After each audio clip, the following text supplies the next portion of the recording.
Hello friends, नमस्कार and welcome to समाधान। साथियों, उम्मीद है कि आप सब अच्छे होंगे और साथ ही साथ आपकी स्टडी भी अच्छे से चल रही होगी। और जैसा कि साथियों आपको बता दें कि बिहार कर्मचारी चयन आयोग बीएसएससी के माध्यम से अभी अभी एक ऑफिशियल नोटिस जारी किया गया है और इसका सीधा इफेक्ट आपके परीक्षा पर पड़ने वाला है। जो भी बीएसओ का फॉर्म भर चुके हैं, इंटर लेवल का फॉर्म भर चुके हैं या अभी जो शुरू होगा फिर से रीओपन होगा उसमें भरेंगे। साथ ही साथ जो CGL 4 का फॉर्म अप्लाई किए हैं उन सबको ये न्यूज़ कहीं ना कहीं प्रभावित करने वाली है। अभी हम लोग पूरी ऑफिशियल नोटिस को देखेंगे। देखिए, जैसा कि आयोग अपना प्रोसेस कर रही थी और आपका बीएसओ का जो एग्ज़ाम है वो मोस्ट प्रोबेबली आपका दिसंबर में हो जाना था। लेकिन क्या अब इस नोटिस के बाद बीएसओ का एग्ज़ाम दिसंबर में हो पाएगा? और फिर अगर ये डिले होता है तो क्या CGL 4 भी डिले होगा? इन सारी चीज़ों को हम लोग एक एक करके समझने वाले हैं। देखिए साथियों, आयोग अपने आप में कई सारे बदलाव कर रही है और कई बदलाव के प्रोसेस से गुजर रही है। अच्छी बात यह है कि आयोग ने कई सारे अभी बदलाव कर चुकी है। जैसे कि आपको पेपर देना हो तो अब पेपर मिल रहा है आपको एग्जाम्स में, आंसर की इनके द्वारा जारी किया जा रहा है, प्लस आपका ऑब्जेक्शन भी करवाया जा रहा है, जो कि अच्छी बात है। पारदर्शिता की तरफ एक अच्छी कदम है। और इसी कड़ी में इन्होंने एक और जो घोषणा की थी, तो इनका दो काम था। एक तो आइरिस कैप्चरिंग के लिए और दूसरा वेबसाइट क्रिएशन और भी जो एग्ज़ाम के रिगार्डिंग प्रोसेस होता है, जैसे कि यहाँ पे मैं आपको बता देता हूँ, जो कि छात्र हित में है। Objective of the software solution, Bihar staff selection commission is one of the key agency of government of Bihar for undertaking selection process for appointment on regular post in various Bihar government departments. The key objective the software solution for online application are. पहला इनका क्या था कि जो हम लोग agency को higher कर रहे हैं to provide a convenient mode of filling application form by the candidates any examination, यानी कि फॉर्म फिलअप जैसे अभी देखिएगा ईडिट को लेकर के सबसे बड़ा समस्या है। ईडिट का ऑप्शन अभी ये लोग नहीं दे पाते हैं। कारण वो है कि वेबसाइट अच्छे से डेवलप नहीं है। To encourage and enable all eligible apprentices even from remote area, यानी कि जहाँ पे नेटवर्क इशू हो तो वो भी आसानी से फॉर्म को भर पाएँ।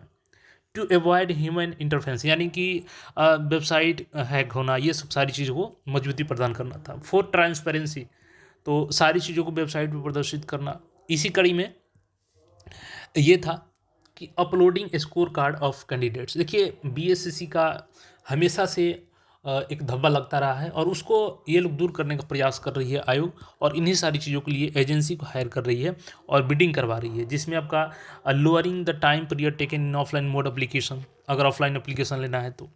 इसके बाद आपका है to generate different types of exception reports as made when required. तो एक्सेप्शन रिपोर्ट जैसे मान के लिए कि अब क्वालिफिकेशन को लेकर के ही इशू है कि बीएसओ में कौन एलिजिबल है कौन नहीं एलिजिबल है, तो जो भी आवेदन आया है ये लोग एक बार उसमें फिट करेंगे कि ये क्वालिफिकेशन वाले एलिजिबल है ये नहीं है, तो ये डाटा तुरंत ये डिसाइड करके इनको शो कर देगा। उससे क्या होगा कि लिस्ट जारी करने में इनको आसानी रहेगी। और प्रोवाइडिंग फास्ट कम्युनिकेशन विया ईमेल्स एसएमएस, जैसे आपकी एग्जाम की जानकारी।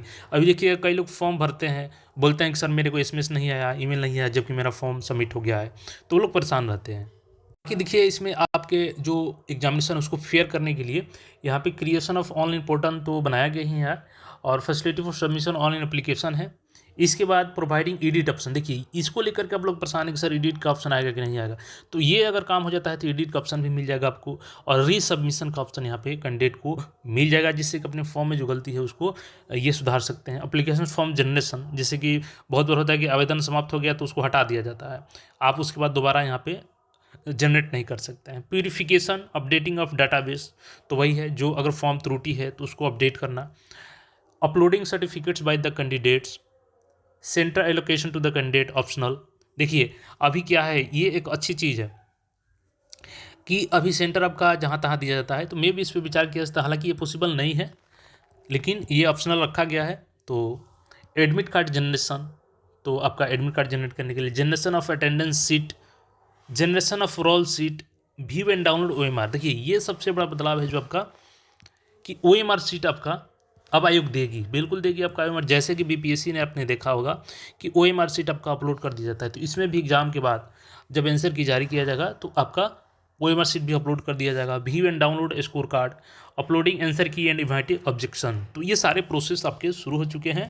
और देखिए, ये सारी प्रक्रिया आपकी 14 अक्टूबर तक की जानी थी, लेकिन अभी क्या है कि एमसीसी लग चुकी है, मॉडल कोड ऑफ कंडक्ट। आप सभी को पता है कि आदर्श आचार संहिता लग चुकी है, इसमें कोई भी नया प्रोसेस नहीं होता है। अब इनकी आगे की प्रक्रिया जो करनी है, इनको परमिशन लेनी पड़ेगी। अभी जैसे आइरिस कैप्चरिंग की बात करें तो देखिए, एक और चीज़ आयोग के द्वारा किया जा रहा है जो आपके एग्जाम के ट्रांसपेरेंसी से रिलेटेड है, जो आइरिस कैप्चरिंग है या आपके वीडियोग्राफी हो गया जैसे बीपीएससी करती है, तो हर बीपीएससी के स्टेप्स को बीएसएससी अपनाना चाह रही है और इसी के लिए बिडिंग करवाया जा रहा है।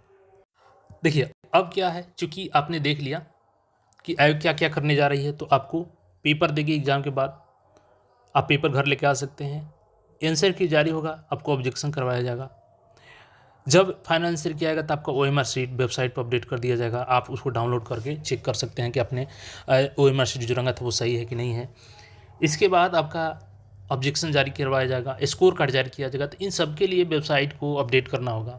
साथ ही साथ एजेंसी एक हायर होगी, जो एजेंसी ये सारी चीज़ों को टाइम टू टाइम अपडेट करेगी, क्योंकि इसमें वर्कलोड ज़्यादा हो जाएगा।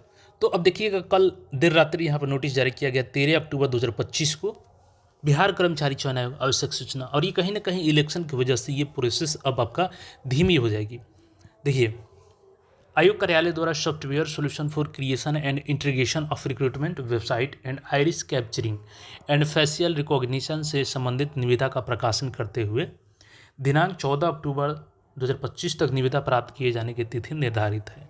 उक्त दोनों निविदा यानी कि जो आइरिस कैप्चरिंग है प्लस जो ओएमआर अवेलेबल कराएगी, क्वेश्चन बुकलेट, ये सारी चीज़, तो उनके लिए यहाँ पे देखिएगा कि तकनीकी निविदा खोलने यानी टेक्निकल बिड ओपनिंग की तिथि 17 अक्टूबर 2025 को निर्धारित है।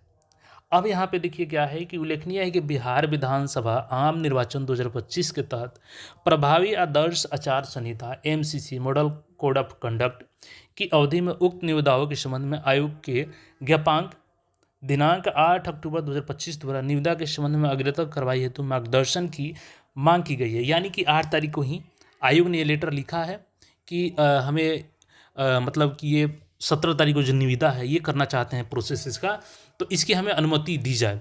और 8 को ही लेटर इनका लिखा गया है, लेकिन चूँकि आज टेक्निकल बिड का डेट समाप्त हो रहा है और कल के शाम तक इनको कोई यहाँ पे देखिएगा संप्रति अप्राप्त है, यानी इनको कोई भी अभी उधर से परमिशन नहीं मिला है। यानी कि अगर परमिशन नहीं मिलता है तो ये वाला प्रोसेस आपका 17 को नहीं हो पाएगा। अतः बिहार विधान निर्वाचन 2025 के तहत प्रभावी आदर्श आचार संहिता के कारण एमसीसी की अवधि में यानी कि मॉडल कोड ऑफ कंडक्ट की अवधि में मार्गदर्शन प्राप्त होने तक कार्रवाई को स्थगित किया जाता है। अग्रतक कार्रवाई हेतु नई तिथि संसूचित की जाएगी। यानी कि ये प्रोसेस अब रुक चुकी है। अब इस तरीके से अगर ये प्रोसेस रुक गया तो फिर तो आपका चुनाव बाद यानी 14 नवंबर के बाद ही कुछ यहाँ पे हो पाएगा। तो फिर ऐसे में जो बीएसओ का एग्ज़ाम दिसंबर में संभावित था, इस पे कहीं ना कहीं अब ग्रहण लगता दिख रहा है, क्योंकि ये सारा काम इन एजेंसियों का है। जब तक आइरिस कैप्चरिंग वाला काम नहीं हो पाएगा, क्योंकि 10 से 5 कैंडिडेट है नहीं कि अचानक में ये प्रोसेस हो जाएगा। उसमें भी 3 लाख प्लस फॉर्म है। इसके अलावा CGL4 है, तो देखिए CGL4 तो हालांकि आपका मार्च टू अप्रैल में होगा, तो इस पर तो ज़्यादा इफेक्ट नहीं पड़ेगा। लेकिन जो बीएसओ का इंतज़ार कर रहे थे, ये कहीं ना कहीं अब एग्ज़ाम में भी जनवरी में भी जा सकता है, क्योंकि ये कारण आपको स्पष्ट दिख गया जो कि आयोग ने नोटिस के माध्यम से बताया है। प्लस इंटर लेवल की बात करें तो देखिए, ये तो कहीं से भी दिसंबर में संभावित नहीं है। अगर जनवरी में भी इंटर लेवल हो जाता है तो एक बड़ी बात होगी, क्योंकि इसमें तो अभी 1 महीने फिर से फॉर्म ही भराएगा, तो फॉर्म का खेला चलते रहेगा और अभ्यर्थी 2023 से इंतज़ार करते रहेंगे। बाकी इस पर क्या आपका सोचना है कमेंट करके ज़रूर बताइएगा। लेकिन जो बीएसओ का सोच रहे थे कि दिसंबर में हो जाएगा, अब इसकी थोड़ी सी संभावना कम हो गई है, क्योंकि आयोग जब इनका निविदा करेगी, ये सारा चीज़ अलग से डेट जारी होगा, उसके बाद ही ये प्रोसेस आगे बढ़ पाएगा। और उसके बाद इनको क्वेश्चन बुकलेट ये सारा चीज़ तैयार करना, ये इसमें भी टाइम टेकन वर्क होता है। तो बाकी देखिए इस पर क्या कुछ होता है, जैसे कोई अपडेट आएगी फिर आपको बताएंगे। मिलते हैं फिर नए अपडेट में। चैनल को सब्सक्राइब करके जुड़ रहे हैं। धन्यवाद।